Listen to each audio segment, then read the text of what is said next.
안녕하세요. 서호주 2편 영상은 퍼스 근교 관광편입니다. 프리멘틀, 로트네스트, 스카보로 등 서호주 필수 여행지부터 코트슬로우 비치, 시티 비치 등 유명한 해수욕장까지 알차게 알려드릴게요. 프리멘틀은 퍼스 시티역에서 대중교통, 기차를 타고 30분 정도 이동했어요. 기차로 이동하면서 프리멘틀 항구를 보는 것도 예쁩니다. 프리멘틀역에 도착하면 항구 도시의 느낌을 확 받을 수 있어요. 저는 숙소 체크인을 먼저 하러 갔는데요. 프리멘틀에는 멋진 숙소들이 많지만 특별한 경험을 하고 싶어서 프리멘틀 프리즌 YHA로 가봤어요. 이 숙소는 실제 감옥으로 사용되었던 곳을 숙소로 개조한 곳인데요. 바로 옆 교도소 건물에서 프리멘틀의 아픈 역사를 느껴볼 수도 있고 숙소 시설도 나쁘지 않았어요. 숙소 안에는 침대와 책상, 선풍기가 끝이고 화장실과 샤워실은 공용입니다. 가족들끼리 가는 것은 추천하지 않지만 저처럼 배낭여행을 하거나 친구들끼리 간다면 추천해주고 싶은 이색적인 숙소예요. 이 숙소가 좋은 점은 공용 취사시설이 있다는 건데요. 직접 요리하고 설거지하는 공간입니다. 호주 물가는 한국보다 비싼 편이어서 식당에서 매일 사 먹기는 힘들 것 같았어요. 그래서 마트에서 질 좋은 호주산 소고기를 사서 저녁을 해 먹었습니다. 숙소에 짐을 놔두고 프리멘틀 마켓에 갔어요. 마켓에는 진짜 신선한 야채, 과일, 착즙 주스 외에도 맛있는 즉석 요리와 디저트들, 기념품을 팔고 있어요. 마켓 구경을 끝내고 도시 구경을 위해 걸어 다녔어요.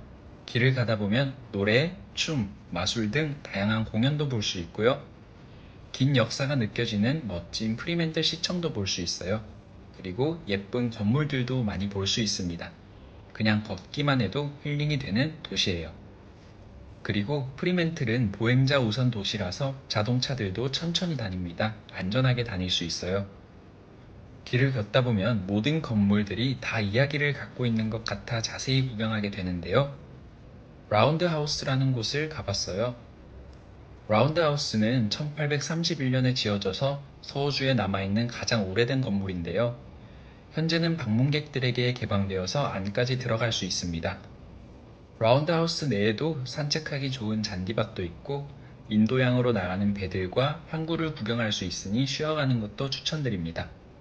첫날은 프리멘틀 지리도 익힐 겸 산책을 끝내고 리틀 크리처스 브루어리 식당에 갔어요. 양조장이면서 식당을 같이 운영하고 있습니다. 실내에 들어가면 입구에서와는 완전 다른 분위기가 펼쳐져요. 해가 질 때쯤 갔는데 정말 아름다운 풍경을 구경할 수 있습니다. 기념품도 팔고 있으니 항구의 노을을 보며 저녁을 즐기고 싶으시면 추천드립니다. 호주는 식당도 좋지만 마트에서 저렴하게 사서 요리해 먹는 게 참 재미있고 맛있어요. 저녁 시간이 되면 사람들이 마트에 다들 몰립니다. 마트에서 오늘 먹을 저녁거리를 사서 숙소에 가서 요리해 먹었어요. 다음날 드디어 로트네스트로 이동합니다. 대부분 여행객들이 프리멘틀을 로트네스트를 가기 위한 도시로 잠깐 오시는 분들이 많은데 하루 있어 보니 프리멘틀도 가볼 곳이 엄청 많을 것 같았어요. 그래서 프리멘틀은 로트네스트에서 돌아온 후 더 자세히 구경해 보기로 했습니다. 로트네스트로 이동하기 위해선 배를 타야 해요. 로트네스트 익스프레스 터미널로 이동하는데요.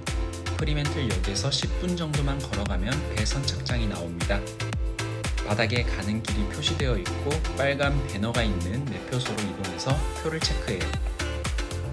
표는 현장 구매도 가능하지만 투어사나 로트네스트 익스프레스 홈페이지에서도 예약이 가능해요. 예매할 때 자전거, 스노클링 장비 등도 같이 예매할 수 있습니다. 로트네스트 내에서 이동은 셔틀버스, 투어버스, 자전거가 있어요. 걸어다니는 것은 절대 불가능하니 셋 중 하나는 선택하셔야 합니다. 일반 자전거를 예약하셔도 되고 전기 자전거를 빌리고 싶으신 분들은 페달 앤 플리퍼 하이어에 가시면 대여할 수 있어요. 일반 자전거도 하루에 30달러로 대여가 가능하다고 하네요. 전기 자전거는 하루에 71달러로 비싼 편입니다. 로트네스트 내에서는 셔틀버스가 하루에 20달러이고 투어버스는 가이드도 있다고 해요. 버스를 타실 분들은 입구 쪽 티켓 기계를 찾아가시면 됩니다. 저는 자유롭게 이리저리 다녀보고 싶어서 자전거를 탔어요. 로트네스트는 그늘이 거의 없기 때문에 자전거를 타실 분들은 모자나 긴 옷, 선크림을 꼭 챙겨가세요. 자전거를 타다 보면 세상에 이런 곳이 존재했나 싶을 정도로 멋진 풍경들이 펼쳐집니다. 제가 다녀본 나라들 중에 가장 아름답고 멋진 풍경을 볼 수 있는 곳이 로트네스트인 것 같아요.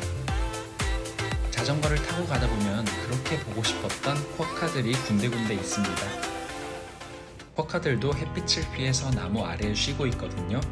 아시겠지만 쿼카는 절대 먼저 만지시면 안 되고 괴롭히시면 안 됩니다. 천적이 없는 세상에서 가장 행복한 동물이라는 이름에 걸맞게 나뭇잎이나 열매를 먹으며 쉬고 있어요. 땅에 떨어진 싱싱한 나뭇잎이나 열매를 가져가면 쿼카들이 폴짝폴짝 뛰어옵니다. 쿼카 사진을 찍으시려면 셀카봉이나 긴 팔로 쿼카 쪽 바닥에 카메라를 가져가면 쿼카랑 사진을 찍을 수 있어요. 쿼카는 먹을 때 웃는 표정을 짓거든요. 모든 쿼카들이 사람을 무서워하지 않아서 쉽게 친해질 수 있습니다. 그리고 로트네스트에는 스노클링을 할 수 있는 해변이 많아요. 해변을 따라 이동하면서 파커 포인트, 세먼베이 등 유명한 스노클링 포인트에서 스노클링을 하셔도 되고 해수욕을 즐기셔도 됩니다. 저도 스노클링을 했는데요. 물이 엄청 맑아요. 막 청소를 끝낸 수영장만큼 맑아요. 수심이 얕은데도 큰 물고기들이 많이 다녀서 정말 재밌었습니다.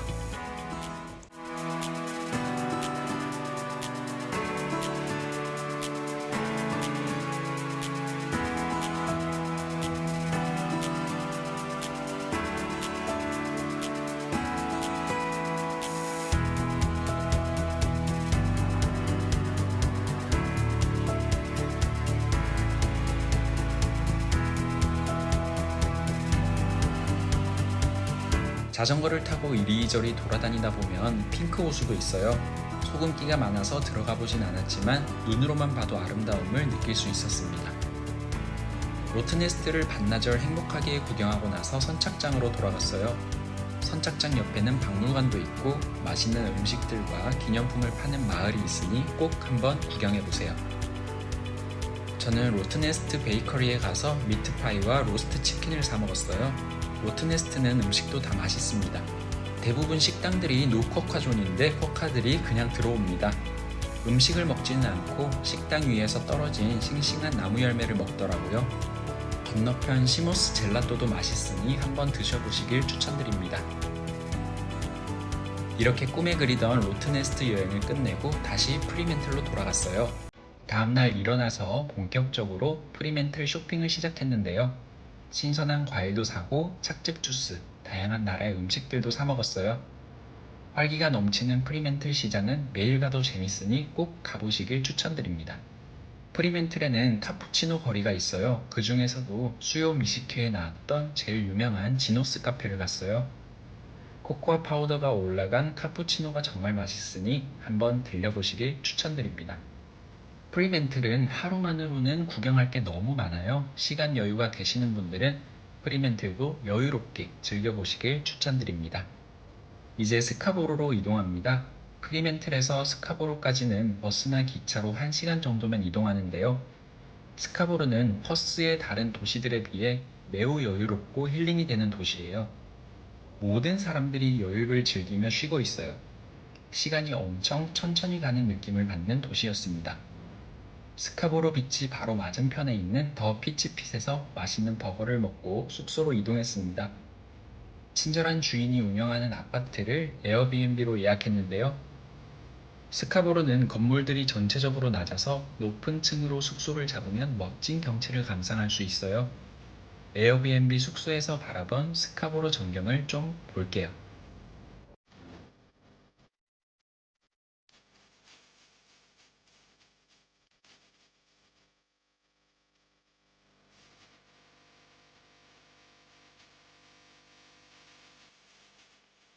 숙소에 짐을 놔두고 홀스 마켓에 가서 장을 봤어요. 신선한 채소와 고기를 저렴하게 사고 건강한 시리얼인 위트빅스도 사봤습니다. 위트빅스는 거의 10일 동안 매일 먹었는데도 다 못 먹을 정도로 양이 많았어요. 콜스에서 산 재료들로 맛있는 저녁을 만들어 먹었습니다. 다음 날은 스카보로 해변과 수영장을 갔어요. 스카보로 해변은 자유로움과 여유로움이 넘치는 해변인데요.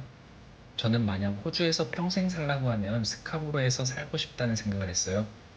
세상 모든 걱정이 다 사라지는 평화로운 도시입니다. 해변에서 일광욕을 끝내고 스카보로 비치 풀을 봤어요. 스카보로 수영장은 초대형 야외 수영장인데요. 해변을 볼 수도 있고 수영장 내부에 잔디밭도 있어서 수영장 안에서도 일광욕을 즐길 수 있습니다. 즐겁게 수영을 마치고 스카보로의 자랑 노을을 보기 위해 해변을 걸어갔어요. 많은 사람들이 바다 위에 지는 해를 보면서 하루를 마무리하고 있었는데요. 스카보로는 바쁜 일상을 내려두고 아무 고민 없이 아름다움을 느낄 수 있는 도시입니다. 스카보로의 해지는 해변을 감상해 볼게요.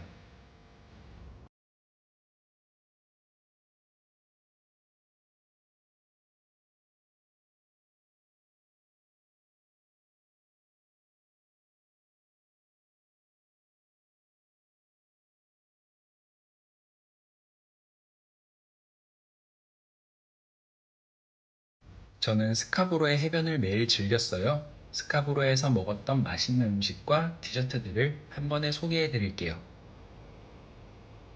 덤보의 쫀득한 젤라또, 건강한데 맛까지 있는 장브레로 멕시코 요리, 바다를 보며 즐길 수 있는 더 샌드의 버거와 옥수수구이, 잔디밭에 앉아 즐길 수 있는 시브리즈의 햄치즈 크루아상, 퍼스 빵집 중에서 제일 맛있었던 크림 브릴레 맛집 하비스트 파티쉐. 이 외에도 스카보로에는 맛집들이 엄청 많아요. 스카보로에서 한 달 살기 하는 사람들이 많을 정도로 매일 일광욕하고 맛집 가고 걱정 없이 휴식을 즐길 수 있습니다. 강력 추천하는 도시입니다. 이렇게 며칠을 스카보로에서 보내는 동안 저녁에는 콜스에서 사온 재료들로 요리를 해먹고 테니스를 감상했어요. 제가 갔을 때 AO 시즌이라 호주는 테니스 열풍이었거든요. 다음 편인 멜버른 영상에서는 호주 AO 기념품 사는 팁들도 많이 알려드릴게요. 퍼스 근교에는 아름다운 해변이 엄청 많습니다. 스카보로 해변에서 노는 게 지루해질 때쯤엔 코트슬로우 비치와 시티 비치도 가보시는 걸 추천드릴게요. 자연 그 자체를 즐기는 스카보로 비치와는 다르게 코트슬로우 비치와 시티 비치는 좀 더 세련된 느낌을 받는 해변이에요. 스카보로 비치와는 또 다른 매력을 느낄 수 있으니 코트슬로우 비치와 시티 비치도 꼭 들려보세요.